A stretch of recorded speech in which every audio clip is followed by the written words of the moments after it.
Mesdames et messieurs, bonjour, bienvenue dans votre émission Bande de foot avec à ma droite notre consultant, monsieur Ous. Comment tu vas? Ça va bien et toi? Ça va, la forme? Ah, je pète la forme aujourd'hui. Et monsieur Malcolm, comment ça va? Bah écoute, ça va très très bien. En forme? Ouais, ça va. Ok, alors aujourd'hui on a pas mal de sujets à traiter. On va revenir sur cette semaine de Champions League.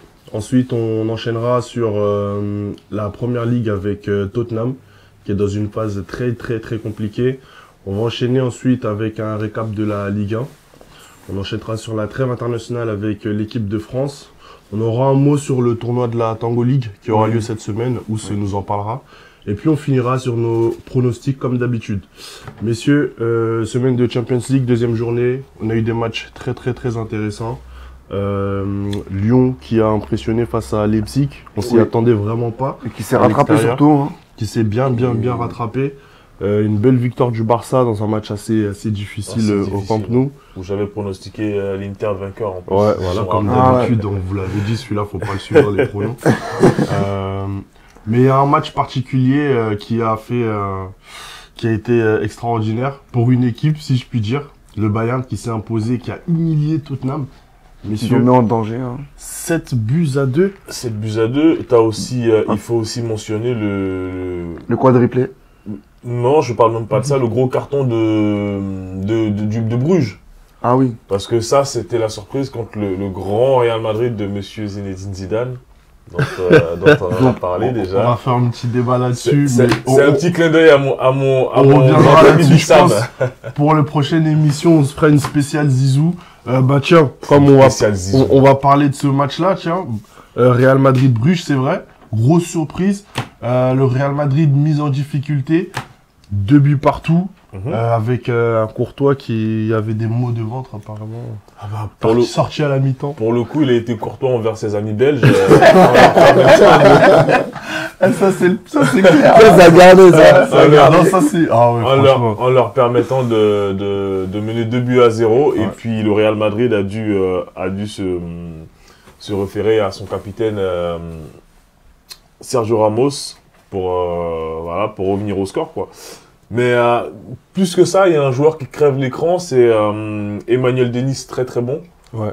Ils en ont un autre aussi, un Canadien là devant aussi qui crève aussi l'écran. Donc c'est bien, c'est une très bonne semaine pour les clubs belges. Par contre, le Real Madrid, faudra commencer à se réveiller. Ouais, après, je suis pas inquiet. On dit que les grandes équipes, souvent, c'est au mois de mars. Bah, faudrait déjà qu'elle arrive au mois de mars.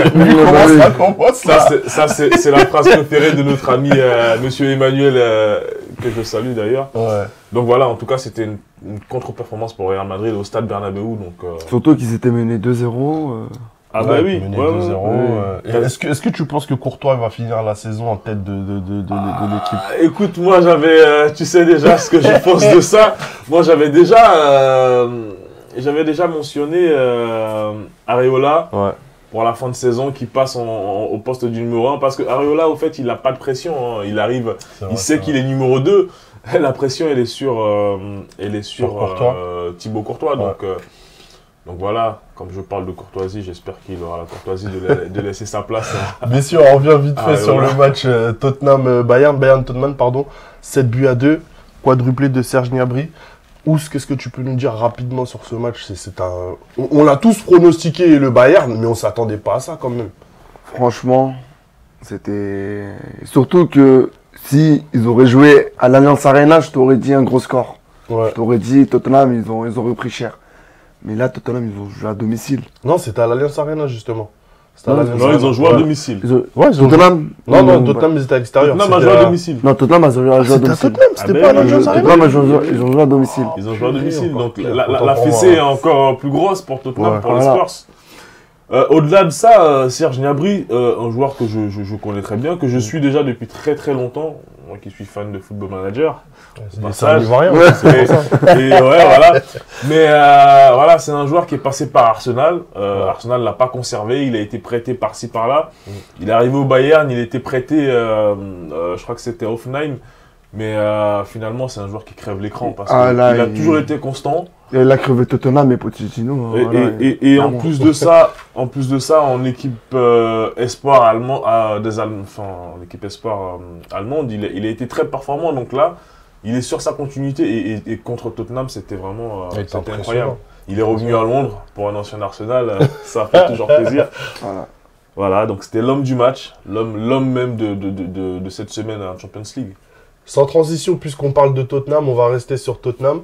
Tottenham qui a concédé ce week-end une défaite contre Brighton sur la pelouse de Brighton 3-0 et qui a perdu notamment Hugo Lloris dès la 7e minute qui s'est blessé. Donc les malheurs de Tottenham continuent. Est-ce que Pochettino, vous trouvez qu'il est en danger? Bah là, je te dis franchement et clairement, là il a signé son licenciement. Ouais. Voilà. Franchement, carrément, puisque là c'était, je pense, je ne sais pas si c'est la défaite de trop. Ouais. Voilà, je ne sais pas si le président de Tottenham va lui laisser encore une chance. Mais ça reste à voir. Après la trêve, ils en discuteront, je pense. Ouais. Mais je pense que Pochettino ne finira pas la saison Tottenham. Ça paraît compliqué. Est-ce que cette équipe, elle n'est pas en fin de cycle? Est-ce que c'est pas la saison de trop, tous ces joueurs-là, Kane, Lamela, Andersen? Est-ce qu'ils n'auraient pas dû tous partir quand ils ont eu l'opportunité, pardon? Je pense que la saison de trop, ça ne vient pas des joueurs, mais plus de l'entraîneur. Voilà, ils ont écrit un chapitre l'année dernière qui a été fabuleux. Ouais. Avec la remontada en deuxième mi-temps contre l'Ajax. Ouais. La finale perdue contre Liverpool. C'était un fin de cycle. Et je pense que l'entraîneur de Tottenham, il n'aurait pas dû continuer. Ouais. Voilà. Mais je pense que ce n'est pas un fin de cycle par rapport aux joueurs, mais plus par rapport au staff et à l'entraîneur. Ouais. Bah, écoute, fin de cycle, moi je suis d'accord et pas d'accord avec toi parce que c'est vrai que Tottenham s'est pas beaucoup renouvelé en termes d'effectifs. C'est un club qui recrute pas beaucoup. On se souvient du dernier mercato, pas celui-là mais l'autre d'avant où ils n'ont pas recruté. Donc la fin de cycle elle est des deux côtés. Kane, c'est pour moi le moment pour lui de partir parce que c'est en ce moment peut-être l'un des tout meilleurs à son poste. Et puis Mauricio Pochettino, moi j'ai toujours dit, je le voyais au Real Madrid. Hein. Donc si je fais le devin un peu, je me dirais que il ira au Real. Je dirais qu'il ira au Real et que Zidane laissera sa place pour Pochettino. On en reparlera peut-être sûrement au cours de la saison. Mais pour le Real Madrid, pour un remplacement de Zidane, attention, on n'est pas encore là. Mais Mauricio Pochettino est celui qui correspond clairement le mieux à l'identité du club, à la Maison Blanche. Ce que tu veux dire, ça chauffe en fait. Il avait déjà été sondé, hein. Il avait déjà été sondé, mais il avait décidé de rester. Donc voilà. Messieurs, on enchaîne avec la Ligue 1. Un petit récap rapidement, un petit retour rapidement sur la Ligue 1. On va se focaliser sur deux matchs en particulier. L'Olympique de Marseille qui a concédé une défaite sur la pelouse de Amiens, 3-1. Et ensuite, on enchaînera avec l'énième défaite de Monaco. Marseille, on avait l'impression que ça démarrait bien. Ensuite, un enchaînement, une succession de matchs nuls. Là, la défaite. Marseille n'avance pas. Marseille n'avance plus. On avait l'impression. On avait l'impression. L'OM, au fait, le projet de l'OM c'est compliqué. Marseille ne joue pas de Ligue des Champions. Ils ont choisi de se baser sur le centre de formation, sur les joueurs du cru, avec quelques joueurs d'expérience. Maintenant, force de constater que ça ne fonctionne pas. On le voit, 3-1 à l'extérieur contre Amiens. Je ne critique pas les Amiénois. Qui ont fait un très beau match. Hein. Même si la possession de balle était plus marseillaise, tu vois. Mais ils étaient très forts en contre. Ils étaient très forts en contre. Après, voilà, Benedetto qui marque encore et qui a été l'homme du match. C'est vraiment une très bonne recrue, lui. Hein. C'est la plus-value de Marseille cette saison. On en a rigolé un peu quand il met son penalty là dans les tribunes. Mais, mais là, je pense que c'était pour la première. Il avait promis le ballon de match à un de ses collègues, à quelqu'un de sa famille. Donc voilà, mais Marseille, voilà, ça va être compliqué, il faudra se réveiller assez rapidement. On voit que dès qu'il y a 2-3 joueurs cadres qui sortent de l'effectif, ça devient très compliqué. Surtout là, Payet, c'est ça, il y a Payet qui est suspendu, Thauvin qui est blessé. Ça fait beaucoup. Le banc, on sent que c'est un banc assez léger, quoi. Ouais. Et comme il a dit Malcolm, ils se sont focalisés sur le centre de formation. C'est une très bonne chose, hein, je ne dis pas le contraire. Mais faire quelques recrutements, ça serait pas mal. Voilà, ils ont fait le recrutement de Benedetto qui était qui a payé, voilà, qui paye en ce moment surtout. Hein, voilà, c'est lui qui porte Marseille depuis le début. Et je pense qu'ils doivent au moins doubler les postes. Et puis le symbole il faut de l'argent. Voilà. Le symbole de cette défaite marseillaise, c'est le match d'Hiroki Sakai, le japonais, complètement passé à côté de son match. Donc voilà, il faut que Marseille essaie de... On sait qu'ils ne vont pas recruter, mais il faut voir autre chose. Voir en championnat de France, recruter de très bons joueurs pour accrocher les places européennes. Ça fait très longtemps. On attendra ça d'ici le mercato. Monaco, la semaine dernière, on en parlait. Tu en parlais. J'en faisais un peu l'éloge, j'avais vu des belles choses. Jardim a trouvé la formule. Voilà, que Jardim avait trouvé une bonne formule et que ça allait enfin décoller. Paf, ça n'a pas loupé. Monaco qui est défait face à Montpellier, 3-1.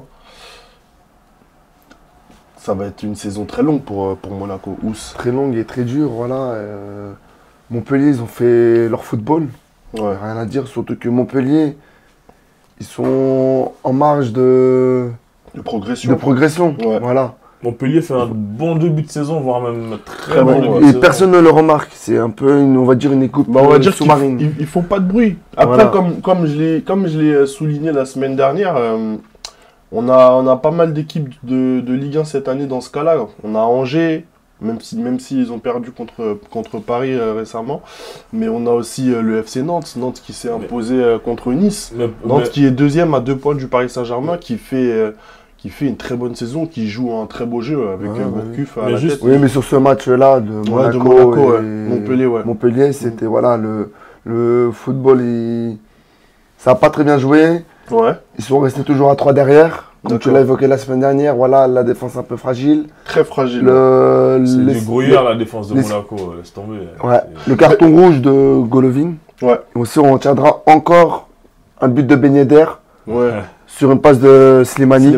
Voilà, les deux là, franchement, ils se complètent très bien. C'est la plus-value de Monaco cette année, mais vraiment là, derrière, il y a un énorme problème. C'est derrière le problème. C'est milieu derrière. C'est déséquilibré. Il n'y a pas de déclenchement qu'il faut. Exactement. Par contre, le problème, c'est que vous parlez d'une équipe qui est nulle à chier là, depuis le début de saison. Vous parlez de Monaco. N'oubliez pas qu'elle a fini champion devant le Paris Saint-Germain à un moment improbable. Mais c'était il y a très longtemps. Mais là, on ne parle pas de. 2 ans. De Montpellier, il faut parler de Montpellier qui fait un boulot extraordinaire. Montpellier qui joue avec son 3-5-2 là devant, avec son trio, Laborde, Delors et Mollet. Delors qui a marqué aussi Mollet. Ouais, Delors qui a marqué d'ailleurs, qui s'est blessé. Je ne sais pas s'il a été touché au mollet ou pas, mais il se fait remplacer par l'inépuisable Souley Camara. Donc Montpellier, c'est une très très bonne équipe à suivre. Donc, très organisée. Donc voilà, et je continue à dire que l'AS Monaco n'est pas prête encore. Et Jardim, pour moi, les supporters en ont marre. En fait, ils se voilent la face à Monaco. Jardim n'est plus l'homme de la situation pour moi. Parce que tactiquement, il n'y était pas. Et encore Monaco qui prend encore un rouge encore, puisque Golovin qui est pour moi l'homme du match, parce qu'il a essayé de faire ce qu'il pouvait, mais il prend encore un rouge et c'est un joueur en moins pour le prochain match de l'ASM. Et c'est pas bon du tout. Et quand tu vois la manière que Monaco a défendu sur le dernier but, allez, c'est inexplicable. Laisse tomber, t'as Maripane et comment il s'appelle, Glick qui se regarde, l'autre il fait semblant de mettre le pied. Je suis désolé, on peut pas aller loin avec ça. Messieurs, trêve internationale, on va se focaliser sur l'équipe de France. L'équipe de France qui a 2 matchs très très importants. La rencontre on n'a pas parlé de Bordeaux. Ouais, mais c'est trop tard, désolé. Moi, je vous avais dit Marseille et Monaco. J'avais pas dit Bordeaux. J'ai critiqué les Bordelais, mais c'est vrai. Bordeaux qui fait il y a un débat dans le débat. On en reparlera la semaine prochaine si tu veux. Encore un petit clin d'œil à mon grand ami Sam. Voilà, à Bordeaux. Salut. Donc l'équipe de France, messieurs. Trêve internationale, l'équipe de France qui a 2 gros matchs très très importants, qui reçoit l'Islande et qui reçoit la Turquie, tout en sachant que l'équipe de France avait perdu face à la Turquie au match aller en Turquie. Donc là, il ne faudra vraiment pas se louper. L'équipe de France avec des blessés, Pogba encore blessé, Hugo Lloris et très certainement Kylian Mbappé, on ne sait pas encore. L'équipe de France se déplace en Islande. Ils peuvent pas. Ah, elle se déplace, ouais, excuse-moi. L'équipe de France se déplace en Islande. Messieurs, comment vous voyez les affaires?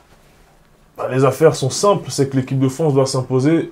Sur ces 2 matchs-là, l'équipe de France a la 2e place de ce championnat. Ouais. Mais s'ils s'imposent, ils sont premiers. Mais s'ils s'imposent, ils sont premiers. Par contre, le seul bémol, c'est que Didier Deschamps n'aura pas tous ses joueurs, du moins tous ses joueurs en forme, parce que Kylian Mbappé est incertain. On sait que Leonardo doit rencontrer le staff de l'équipe de France pour voir comment gérer l'international français. Ouais.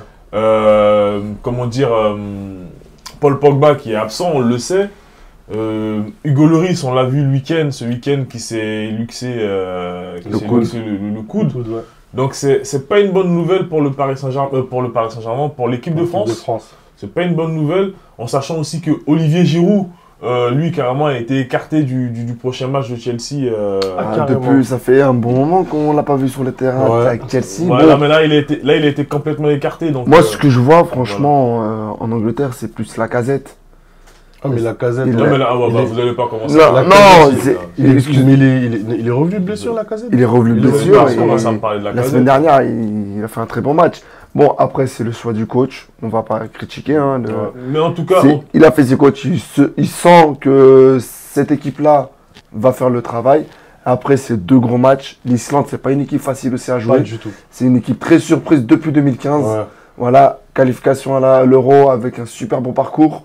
Qualification à la Coupe du Monde, pareil. C'est ça. Ouais, mais c'est plus l'Islande d'il y a 2-3 ans. Mais c'est toujours la même équipe combative. Lors du dernier match amical, il y a eu un partout quand même. La Turquie reste quand même l'adversaire numéro 1. C'est vrai. Petite blague petite déclaration de Didier Deschamps qui dit à Frank Lampard, parce que Lampard avait demandé à ce que Giroud ne joue pas. C'était plus Kanté, non? Pardon? C'était plus N'Golo Kanté, non? Giroud, N'Golo Kanté, et puis tu as Didier Deschamps qui dit qu'il avait parlé à Lampard en lui disant qu'il fallait qu'il fasse plus jouer Olivier Giroud, qui n'est pas donc dans le groupe de Chelsea. Je préfère Abraham. Donc voilà. Messieurs, on enchaîne avec la Tango League. Monsieur Ous, dis-nous en plus. La Tango League, c'est un tournoi de street foot. Voilà. Là, cette année, c'est un tout nouveau concept. Plutôt ou moins, cette Tango League, c'est un nouveau concept. C'est sous forme de Ligue des Champions, avec une phase aller, une phase retour, plus les phases finales. Voilà. Ça va réunir les 8 meilleures équipes hommes et les 8 meilleures équipes femmes. Dans ces équipes, par exemple, chez les femmes, il y a Sin to Play, Génération 97, l'Atletico, les All-Stars, les tenants du titre. Voilà. Ouais. Et il y en a plein d'autres. Chez les hommes, c'est plus le FC Dupont qui est tenant du titre. Voilà. Le FC Pont-Blanc, pardon. Le FC Pont-Blanc. Ouais. Qui est tenant du titre. Voilà. Cette Tango League-là, c'est déjà les sponsorisés par la marque de Fianso Affranchi. Voilà, qui fait un énorme travail. Après, les gagnants seront sponsorisé pendant 1 an avec la marque Adidas, voilà. D'accord. Mais en tout cas, il y a du gros travail et c'est un bel événement en tout cas. Voilà, il y aura des showcases, plein d'invités. Peut-être samedi ou bien mercredi prochain, il y aura des invités surprises. On ne le sait pas encore. Voilà. Merci beaucoup. Il n'y a pas de souci. Ous, on va enchaîner avec les pronos. Messieurs, 4 matchs, un match de chaque pays, d'accord. On va commencer avec la Ligue 1.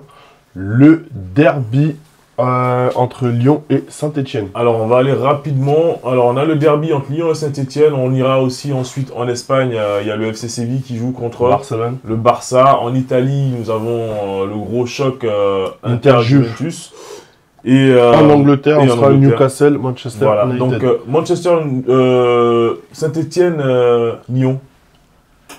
C'est très très bouillant. Voilà, rapidement. On connaît ce derby, ouais. Mais je dirais une grosse surprise de Saint-Etienne. Une grosse surprise de Saint-Etienne, oui. Et toi, Bodi? Moi, je vais dire Lyon. Écoute, moi, j'opterais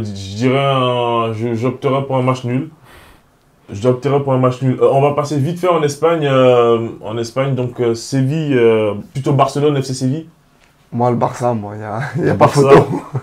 Barça, je dirais le FC Séville. Allez, vas-y. Il nous contredit.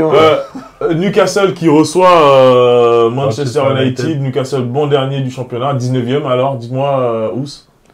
Je dirais Manchester United. United. Match nul. Un match nul. Je vais opter pour Manchester United, moi. Ensuite, on ira du côté de la Serie A. La Serie A, Juventus de Turin, Inter Milan. Très, très, très grand match. Ou plutôt Inter de Milan, Juventus. Oui. Franchement, je ne sais pas, je dirais match nul. Match nul. Et toi? L'Inter. Inter Milan, je dirais un match nul, moi. Je dirais un match nul. Voilà, messieurs, c'était tout. On se retrouve la semaine prochaine pour une nouvelle émission. Ciao.